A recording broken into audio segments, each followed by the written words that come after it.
नमस्कार। TV 27 news के खास कार्यक्रम शुद्ध सियासत में आपका स्वागत है। मैं हूं आपके साथ आलोक द्विवेदी।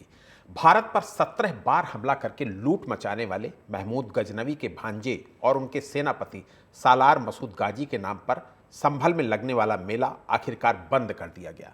सालार मसूद वो शख्स था जिसका नाम सोमनाथ का मंदिर तोड़ने और उसे लूटने में भी लिया जाता है। इतिहास में दर्ज है कि सालार मसूद को राजा सुहेलदेव ने एक युद्ध में पराजित किया और मौत के घाट उतार दिया।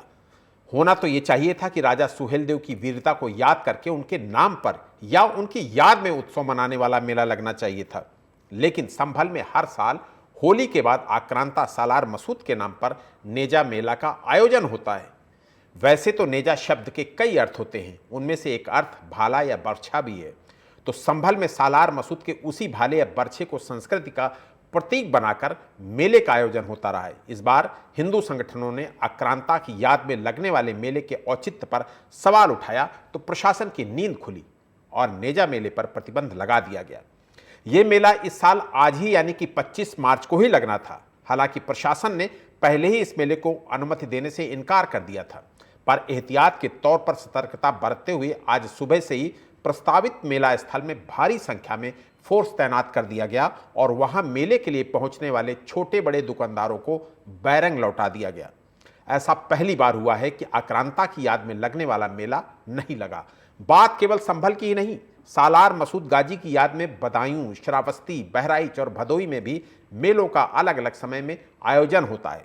बीजेपी की सरकार ने प्रशासन को निर्देश देकर संभल का मेला तो रुकवा दिया, अब बारी बदायूं, श्रावस्ती, बहराइच और भदोई की है। वहां भी इसके विरोध में आवाजें उठने लगी हैं, जिस पर समाजवादी पार्टी के प्रमुख अखिलेश यादव ने कहा है कि बीजेपी केवल इतिहास के पन्नों को पलटने का काम कर रही है। अखिलेश यादव के इस बयान का तगड़ा जवाब देते हुए यूपी सरकार के कैबिनेट मंत्री और अनिल राजभर ने कहा है कि अखिलेश यादव की सरकार में सालार मसूद गाजी की मजार को सजाने का काम किया गया था। उन्होंने ये भी कहा कि समाजवादी पार्टी के लोगों को जब जब भी मौका मिला है, इन लोगों ने आतंकवादियों और आक्रांताओं को महिमा मंडित करने के साथ साथ देश विरोधी ताकतों को प्रश्रय भी दिया है। ऐसे में शुद्ध सियासत में सवाल यह है कि क्या भारत पर आक्रमण करने वाले और मंदिरों को लूटने वालों को याद में उत्सव मनाना जायज है? क्या बदायूं, श्रावस्ती, बहराइच और भदोई में भी नेजा मेलों को बंद नहीं कर देना चाहिए? क्या आक्रांता को हराने और उसे मार गिराने वाले राजा सुहेलदेव की याद में मेला नहीं हो सकता? क्या समाजवादी पार्टी बीजेपी का विरोध करने के लिए देश की अस्मिता को गिरवी रख रही है? क्या कांग्रेस को अपने शासन में ही ऐसे आयोजनों पर प्रतिबंध नहीं लगा देना चाहिए था? ये तमाम बड़े सवाल जो निकल कर आ रहे हैं, चूंकि इन तमाम सवालों का जवाब तलाशने के लिए हमारे साथ जो खास मेहमान जुड़े हैं, उनमें से समाजवादी पार्टी प्रवक्ता अखिलेश कटियार और सुहेलदेव भारतीय समाज पार्टी के राष्ट्रीय प्रवक्ता दयाराम भार्गव जी और हिंदू धर्मगुरु धर्मेंद्र गिरी जी महाराज और मुस्लिम स्कॉलर मौलाना नाजिम अशरफी हमारे साथ जुड़ गए हैं। धर्मेंद्र जी, आपका बहुत बहुत स्वागत करूंगा। अखिलेश जी, आपका भी बहुत बहुत स्वागत करूंगा और मौलाना साहब, आपका भी बहुत बहुत स्वागत। दयाराम जी, आपका भी बहुत बहुत स्वागत करूंगा।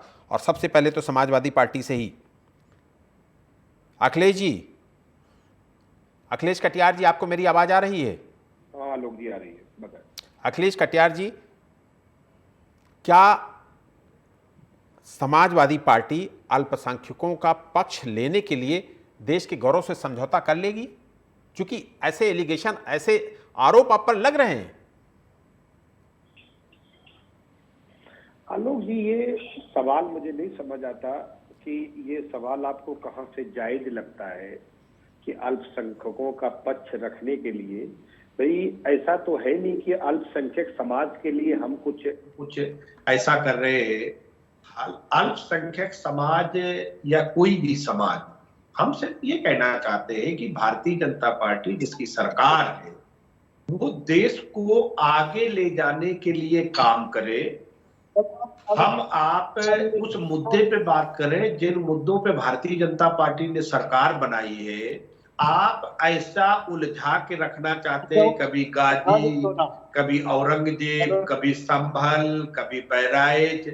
जब से 2024 में बीजेपी 33 सीटों पे उत्तर प्रदेश में समिट गई है, उसके बाद से उत्तर प्रदेश में जो भी चल रहा है मीडिया में, वो सिर्फ एक ऐसा लग रहा है जैसे धर्म पे ही चर्चा चल रही है। इस देश में राजनीति के लिए, राजनीतिक मुद्दों के लिए आम आदमी पार्टी के जिंदगी के जो सरोकार है, जो उसके संघर्ष है, उससे तो कोई सरोकार ही नहीं रह गया है। आपको कुछ करना है नहीं, जनता के लिए कुछ करना नहीं चाहते, सारा पैसा पूंजीपतियों पे पहुंचा देना चाहते, और हमको आपको लगा दिया है कि गाजी पे बात करें, औरंगजेब पे बात करें, कभी संभल पे बात करें, कभी इस पे बात करें। अरे भाई, राजनीति पे बात कब करें? हमारा किसी पे सरोकार नहीं है, हम कोई गाजी, हम किसी पे दांव वाव पे नहीं लगाना चाहते। हम ये चाहते हैं कि राजनीतिक मुद्दों पे, जिन मुद्दों पे भाजपा ने सरकार बनाई है, उन मुद्दों पे बात करो। आप उन मुद्दों पे असफल हो गए हो, जनता आपके खिलाफ खड़ी है, सारी लोकसभा में आप 33 सीटों पे आके समिट गए हो, तो अब ले दे के आपके पास हिंदू मुसल के मान के अलावा कुछ बचा नहीं है, उसी पे आके हर डिबेट को लाके खड़ा कर देते हैं आलोक जी। ये ठीक है मेरा। ठीक है। हमारे साथ दयाराम जी भी हैं, सुहेलदेव भारतीय समाज पार्टी के राष्ट्रीय प्रवक्ता हैं। दयाराम जी, क्या सालार मसूद की याद में लगने वाले मेलों का सुहेलदेव भारतीय समाज पार्टी ने विरोध किया? और आपको मालूम था कि सालार मसूद कौन है? और इसे लेकर, अगर मालूम था तो इसे लेकर जागरूकता अभियान क्यों नहीं चलाया गया? क्योंकि आपकी पार्टी का तो नाम ही सुहेलदेव भारतीय समाज पार्टी है, उस राजा के नाम पर है जिस राजा का यहाँ पर जिक्र है, जिस राजा ने अब्दुल सलार मसूद गाजी को यहाँ आने से रोका था, जिसको पराजित किया था। देखिए,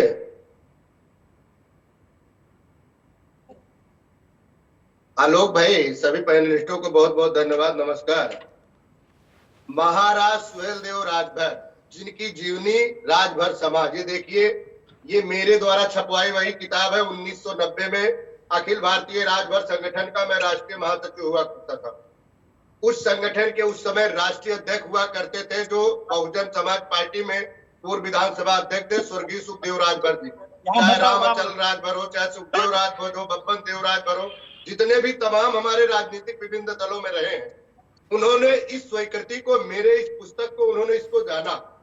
और हमारे समाज से इतिहासकार है एम.बी. राजभर, मंगू बंगल राजभर, जो क्या नाम, बंगाल, पश्चिमी बंगाल में रहते, कलकत्ता में रहते, जिनके द्वारा लिखित पुस्तक है, उससे मैंने लेकर के इसको मैंने स्वयं रचना करने का काम किया। ये 1990 की बात है। सुहेलदेव भारतीय समाज पार्टी 27 अक्टूबर 2000 को बनी। माननीय ओम प्रकाश राजभर ने पूर्वांचल में बनाने का काम, पूर्वांचल के ही नहीं, मैं विगत हर जिलों की बात करता हूं। आदरणीय नेता ओम प्रकाश राजभर 27 अक्टूबर 2002 से लेकर के गांव-गांव में, हर जिलों में जाकर के इस अलग को जगाने का काम किया कि आप जागो, अपने इतिहास के, अपने महापुरुषों को पहचानो। महाराज सुहेलदेव राजभर के आपके ही कुलभूषण थे, आपके ही क्या नाम है, राजा थे, आपके ही, उन्हीं के आप वंशज हो, आप उनको पहचानो। लेकिन वार देश की सियासत, कांग्रेस, सपा, बसपा के लोगों ने वोट बैंक की राजनीति करी। जिस राजा ने आक्रांता को, अताताई को, देश को लूटने वाले, बहन बेटियों के साथ अत्याचार करने वाले, दुराचार करने वाले को जिसने हराने का काम किया, मारने का काम किया, वह है समाजवादी पार्टी, वह है इतिहासकार मुस्लिम समाज के लोगों ने। उस राजा को कहीं दिखाने का काम नहीं किया। राजभर तो समाज जो है आलोक भाई, हमेशा से, मैं इसको हमेशा से दिखाते रहा, मैं स्वयं एक राजभर हूँ, राजभर समाज से आता हूँ, बार बार कह रहा हूँ, ये मेरी द्वारा बनाई हुई है। बिल्कुल बिल्कुल बिल्कुल, बहुत ठीक है, ठीक है। दूसरी बात सुन लीजिए, दूसरी बात, हम बसंत पंचमी के दिन आदरणीय अपने श्रद्धेय भगवान महाराज सुहेलदेव राजभर की जन्मदिन भी मनाते हैं। और 10 जून जो है 1034 में जो चितौड़ा झील पे जिसको मारा गया कारता को, सैयद सलार को, उसकी हम बदकी भी विजय दिवस मनाने का काम करता है। राजभर समाज हर जिले मनाता है। मैं आपको थोड़ा सा इंगित करना चाहूंगा, इधर उधर जाने से पहले, चूंकि चर्चा बहुत लंबी चल रही है, तो इस चर्चाओं में थोड़ा सा राजभर समाज के इतिहास गौरव भी थोड़ा समझ लिया जाए। दयाराम जी, इसके बाद आएंगे तो आपसे इस पर भी चर्चा कर लेंगे। हमारे साथ धर्मेंद्र गिरि जी महाराज हैं, हिंदू धर्मगुरु हैं। धर्मेंद्र जी, आपसे विनम्रता के साथ ये सवाल है कि किसी भी समाज में धर्मगुरुओं का बड़ा विशाल स्थान होता है। समाज का हर व्यक्ति आपके सामने नमन करता है।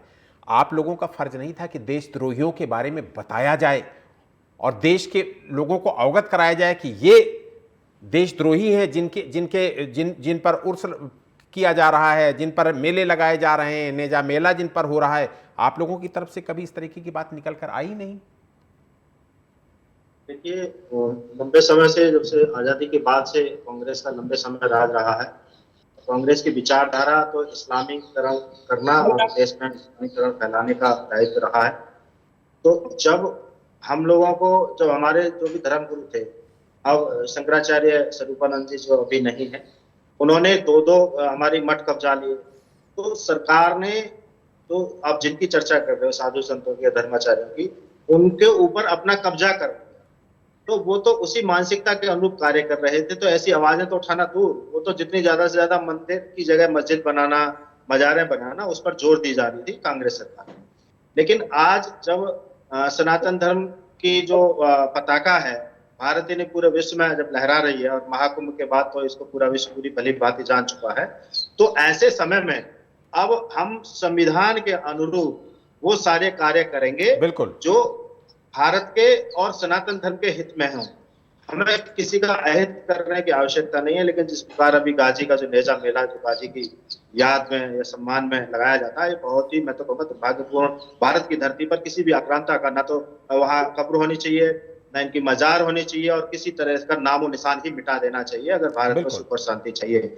आने वाले समय में हम जिस प्रकार से जो कानून को लेकर हाथ में, जो संविधान के अनुरूप जो हम कार्य करने जा रहे हैं, उसको भारत ही नहीं पूरा विश्व देखने वाला है। ठीक है, हमारे साथ मौलाना नाजिम अशरफी साहब भी हैं। मौलाना साहब, आप मानते हैं कि सालार मसूद गाजी के नाम पर मेला लगाना गलत था?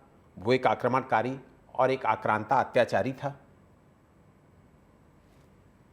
आलोक, मैं बता रहा हूँ आपसे, अगर कोई भी मुसलमान कोई भी काम करेगा, यही काम जो सैयद मसूद सलार गाजी ने किया है, यही काम अगर किसी हिंदू नेता ने किया होता या किसी हिंदू राजा ने किया होता, तो यही काम बहुत बड़ा सराहनीय हो जाता और इसकी बहुत बड़ी प्रशंसा हो रही थी। और अब देखिए, बात ये मेरे भारत सलार मसूद गाजी को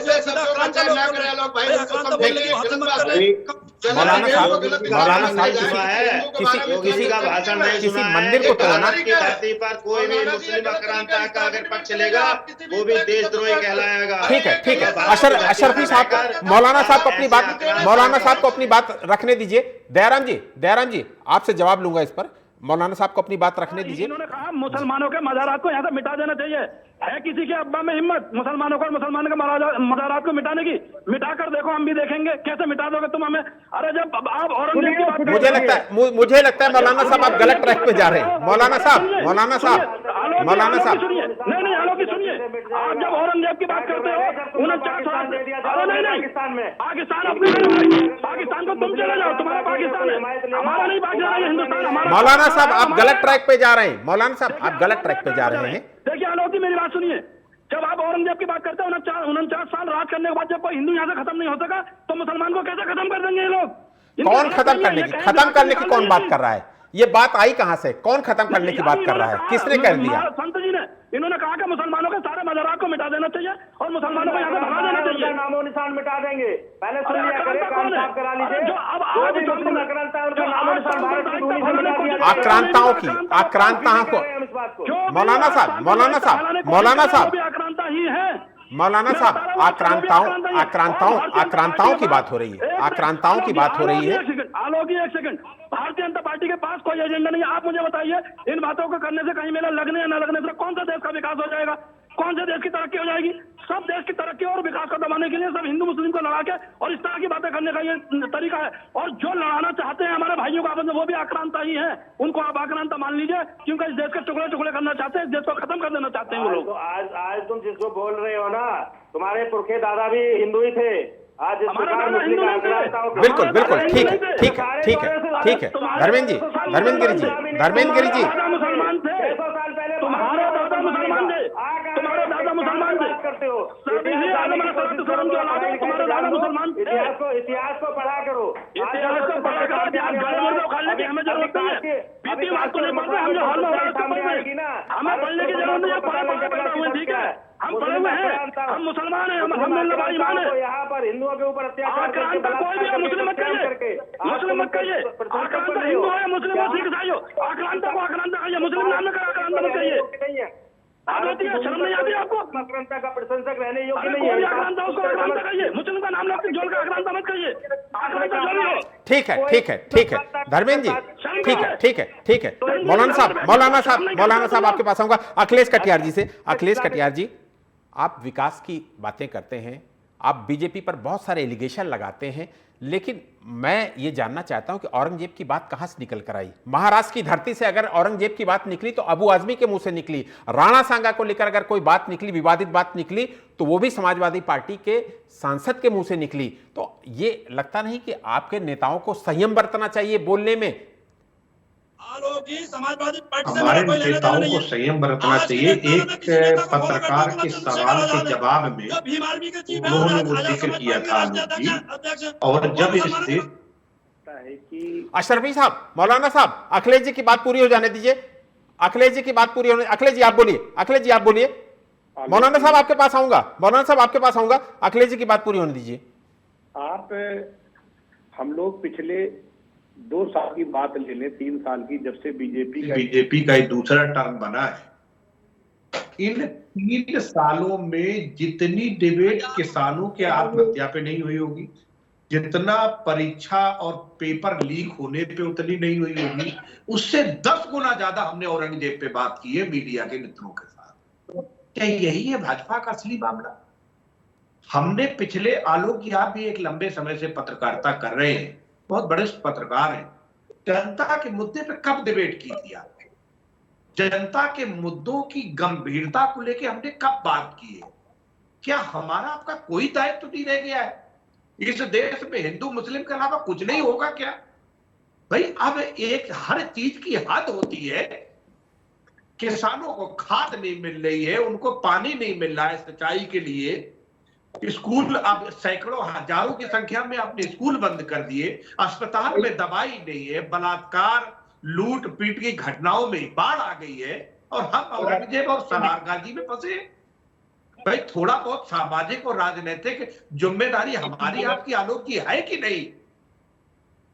तो मैं तो सिर्फ ये कहता हूं कि जनता के साथ धोखा, जनता के मुद्दों के साथ बेईमानी, अब ये ज्यादा दिन चलेगी, ये मामला बहुत ज्यादा दिन चलेगा नहीं आलोक। ठीक है, ठीक है, ठीक है। अखिलेश जी, हमारे साथ दयाराम भार्गव जी भी हैं। दयाराम भार्गव जी इसलिए बहुत इंपॉर्टेंट हैं कि ये सत्ता में शरीक भी हैं, उत्तर प्रदेश की सत्ता में शरीक है दयाराम भार्गव जी। दयाराम भार्गव जी, अब तो आपकी गठबंधन की सरकार है, आप लोग उस गठबंधन की सरकार में शामिल हैं, तो क्यों नहीं सरकार से ये मांग करते हैं कि राजा सुहेलदेव को इतिहास के पाठ्यक्रम में शामिल किया जाए, उनकी वीरता की कहानियां पढ़ाई जाएं, उनके बारे में बताया जाए, लोगों को भी पता हो, सिर्फ राजभर समाज को ना पता हो कि राजा महाराजा सुहेलदेव कौन थे, बल्कि उत्तर प्रदेश और देश के बच्चे बच्चे को पता होना चाहिए कि महाराजा सुहेलदेव जी कौन थे।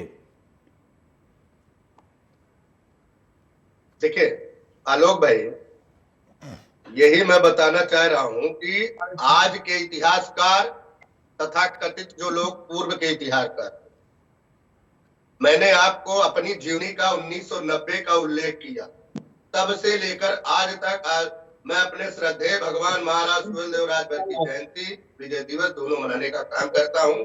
जहां मैं रहता हूं वहां अपने समाज के लोगों को इकट्ठा करके अब तो जय सुहेलदेव का नारा सर्व समाज में गूंजने लगा।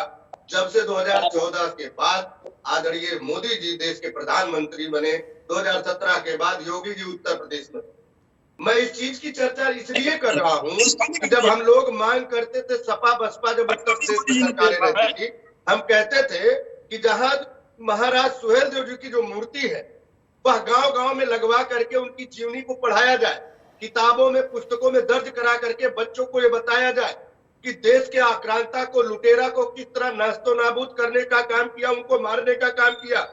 मैं तो इस बात की चर्चा कर रहा हूं कि हमारे देश के जो तथाकथित जो है इतिहासकार थे, उन्होंने जो हारने वाला, जो आक्रमणकारी था, उसकी जीवनी को महिमा मंडल करके उसको संत की उपाधि देते हैं। और वहां पर जहां पे सूर्य मंदिर था, जहां बलार्क ऋषि का मंदिर था, उसको तोड़ करके वहां उस आक्रांता का मजार बना दिया गया, जो बहुत बड़ा मेले लगने का काम करता है। वहीं पे महाराज सुहेलदेव राजभर जी की मूर्ति भी स्थापना है, लेकिन वहां कोई नहीं जाता। मैं तो अपने हिंदू भाइयों से या मुस्लिम भाइयों से कहना चाहूंगा, क्या आप किसी लुटेरे, आक्रांता, बहन बेटियों के साथ अत्याचार करने वाले के साथ क्या आप लोग साथ देंगे? जो न्यायप्रिय रहा हो, जो जनता का शासक रहा हो, जिसने देश की सीमाओं की रक्षा करने के लिए ऐसे अताताइयों को जो मार गिराने का काम किया, ऐसे राजा का सौर्य मंडल पूरे देश में महिमा मंडल होना चाहिए कि हमारे आने बिल्कुल बिल्कुल बिल्कुल बिल्कुल महिमा मंडल होना चाहिए। ठीक और समझे। लेकिन आलोक भाई, मैं तो देखो आज का जो बहराइच आपको कहा जाता है, उस समय भर्राइच के नाम से मशहूर था। अगर इतिहासों में जाओ, भर राजा के नाम से मशहूर था, लेकिन तथाकथित जो पूर्वत के इतिहासकारों ने थे, उसको महाराज सुहेलदेव को साइड में लगा करके और राजनीति करने वाले, देश पे राज करने वाले सबसे बड़ी दुश्मन अगर हिंदू राजाओं का कोई है तो कांग्रेस पार्टी है। उसकी सेकंड बी और सी टीम उत्तर प्रदेश में अगर है तो सपा और बसपा है। इन लोगों ने, इन महाराजों के, इन लोगों के जो है जीवनी को पढ़ाने का काम नहीं किया, इनको दबाने का काम किया, वोट बैंक की राजनीति बना करके इनको आगे बढ़ाने का काम किया। मैं तो धन्यवाद करता हूं ठीक है दयाराम जी, उन्होंने इस पर लगाम लगाने का काम किया। ठीक है मौलाना साहब, आप कुछ जवाब देना चाह रहे हैं? 10 सेकंड में जवाब दीजिएगा, फिर उसके बाद आपके पास भी आऊंगा। धर्मेंद्र गिरी जी से एक सवाल लेना है। जी मौलाना साहब, जी बोलिए मौलाना साहब। देखिए, हाँ, मैं कह रहा हूँ कि ये जो बातें है ना, अब यही बात मैं कह रहा हूँ, जो आज बातें हम पिछले राजशासकों पर उठा रहे हैं ना, तो वही मुसलमानों के साथ जो मतलब दुर्व्यवहार और जो सौतेला व्यवहार किया जा रहा है ना, कल ये चीजें फिर उखड़ेंगी। तो इसी चीज में राजनेता, मौलाना किसी भी पार्टी के हो, मौलाना साहब एक मिनट डालो की, चाहे वो किसी भी पार्टी के नेता हो, वो इस चीज को भुनाना चाहते हैं। कल वो उखाड़ेंगे। मुसलमान तो बेचारा दबी गया ना, मुसलमान तो कुछ कह ही नहीं सकता। आज संभल नेजा बंद कर दिया, कल बहराइच का नेजा बंद कर दोगे, मुसलमान को बंद कर दोगे, सारे धार्मिक उनके स्थल और धार्मिक कार्यक्रम को बंद कर दो। मौलाना साहब ठीक, आपकी बात समझ गया। मौलाना साहब आपकी बात समझ गया, आपके पास अभी आऊंगा, लेकिन उससे पहले एक सवाल ले लेता हूं। धर्मेंद्र जी, मौलाना साहब 2 मिनट का आपको मैं समय दे रहा हूं, बस ये सोच के बताइएगा मुझे। आपसे एक सवाल ये अभी से लिए लेता हूं, लेकिन जवाब उसका 2 मिनट बाद लूंगा कि केंद्र सरकार की और उत्तर प्रदेश सरकार की या किसी भी राज्य सरकार की कोई ऐसी योजना बता दीजिए जिसमें अल्पसंख्यकों को हिस्सेदारी नहीं है। ये आप सोच के बताइएगा कि कौन सा राज्य ऐसा है, कौन से केंद्र की ऐसी योजना है जिसमें आपकी हिस्सेदारी नहीं है। और धर्मेंद्र जी अभी आप कह रहे थे ना कि 200 साल पहले तक, मौलाना साहब को आप कह रहे थे ना कि 200 साल तक हम और आप सब एक ही थे। आखिर ऐसी कौन सी परिस्थितियां पैदा हुई जिसकी वजह से मुस्लिम, आपके ही हिंदू भाइयों को मुस्लिम बनना पड़ा? वो कुरीतियां, उस समाज में जो फैली हुई कुरीतियां थी, उनसे बचने के लिए, उनसे लड़ने, उनसे जो नहीं लड़ पाए, जो हिंदू संगठन, हिंदू समाज की कुरीतियां थी, बहुत सारे आपके साथी मुस्लिम बन गए। उन कुरीतियों को आज भी हम लोग देखते हैं। ये कुरीतियां के साथ साथ ये एक बहसीपन था, दरिंदगी थी कि हिंदुओं के ऊपर अत्याचार, लूट, बलात्कार किया गया। दबाव में आकर जो हिंदू मुस्लिम बन गए, ये उनका इतिहास है। लेकिन उन कुरीतियों के लिए क्या किया हिंदू धर्मगुरुओं ने? क्यों नहीं आज छुआछूत खत्म हो रही? क्यों नहीं? ये महाकुंभ में भले ये था कि गैर हिंदू का प्रवेश वर्जित है, लेकिन महाकुंभ के अंदर भी देखा जाए तो कहीं भी किसी का आधार कार्ड चेक नहीं किया गया, और वहां पर जितने भी काम करने वाले थे उसमें 25 से 30% मुस्लिम लोग थे, भले ही वो किसी भी रूप में वहां कार्य कर रहे थे। उसके साथ साथ कितने श्रद्धा के रूप में वहां जाके जो संगम स्नान किए हैं वो भी मुस्लिम थे। तो इसलिए कभी भी हिंदुओं ने ये नहीं चाहा कि मुसलमान को छुआछूत या इस तरीके का दुर्व्यवहार हो। लेकिन जिस प्रकार से मुस्लिम आक्रांताओं के द्वारा जो ये भ्रांति फैलाई गई थी कि अब ये काफिर है इस तरीके से, तो कुछ लोगों को अज्ञानता के कारण ऐसा रूप लेना पड़ा। और भविष्य में इन लोगों को एक दिन ज्ञान अवश्य होगा, जिसलिए सच का सामना करेंगे तो इनको ज्ञान की प्राप्ति होगी और इनको अपने किए पे पछतावा होगा और ये घर वापसी करेंगे, ऐसा जरूर होगा। जी ठीक है मौलाना साहब, आपको इन सब घटनाक्रमों के पीछे कोई साजिश लग रही है क्या? में पढ़ेंगे मैं बहुत पढ़ा हूँ, अब तक मैं पढ़ ही रहा हूँ।